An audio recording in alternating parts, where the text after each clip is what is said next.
ఇదే ఇంతకు ముందు 10 నెలల కాలానికి 2024-25 ఆ 10 నెలల కాలానికి ఎంత వచ్చినాయి అని చెప్పి చూస్తే అప్పట్లో 72,864 కోట్లు.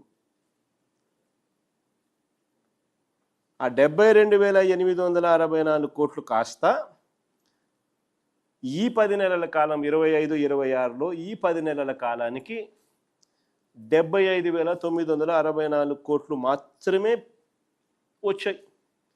పెరుగుదల కేవలం 4.25%. పెరుగుదల ఓన్లీ 4.25%. 10 నెలల కాలానికి 75,964 కోట్లు వస్తే ఈయన ప్రొజెక్ట్ చేసిన 1,27,703 కోట్లు ఏదైతే స్టేట్స్ ఓన్ రెవెన్యూస్ సంవత్సరం ముగిసే లోపల వస్తుంది అని చెప్పి ఇంతకుముందు బడ్జెట్లో ఏదైతే ఈయన చెప్పాడో దాన్ని ఆయన సవరించినప్పటికీ వాస్తవానికి రాలేదు. అక్కడ కూడా మళ్ళా మోసం చేసే ఉద్దేశంతోనే ఏకంగా సవరించిన ఎస్టిమేట్లో రివైజ్డ్ ఎస్టిమేట్లో రాష్ట్రానికి సంబంధించిన ఆదాయాలు 1,12,349 కోట్లు వస్తాయని రాశాడు బడ్జెట్ డాక్యుమెంట్స్లో, స్టేట్స్ ఓన్ రెవెన్యూస్లో. అంటే 10 నెలల కాలానికి 75,964 కోట్లు వస్తే ఇక మిగిలి ఉన్న 2 నెలల కాలంలో ఏకంగా 1,12,349 కోట్లకు ఎగబాకుతుందని చెప్పాడు. అంటే 36,385 కోట్ల రూపాయలు ఇంకా 2 నెలల్లో వస్తాయి అంటాడు. 10 నెలలకు 75,964 కోట్లు అంటే నెలకు వచ్చేది 7,596 కోట్లు. అలాంటిది ఈయన ఫిబ్రవరి నెలలో 18,224 కోట్లు, మార్చిలో మరో 18,224 కోట్లు, వెరసి ఈ 2 నెలల్లో ఏకంగా 36,385 కోట్లు వస్తాయని గారడీ లెక్కలు చూపించేశాడు.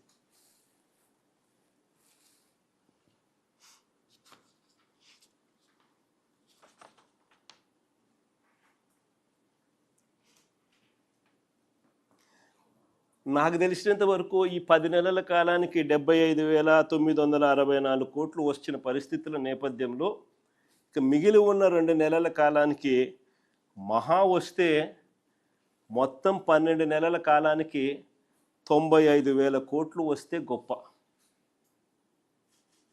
గగనం.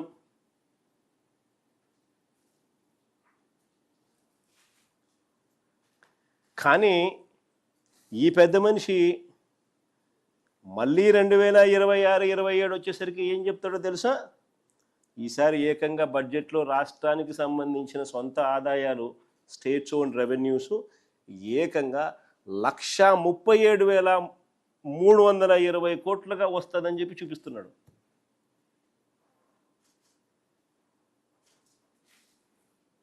అంటే దాదాపుగా 45% పెరుగుదల.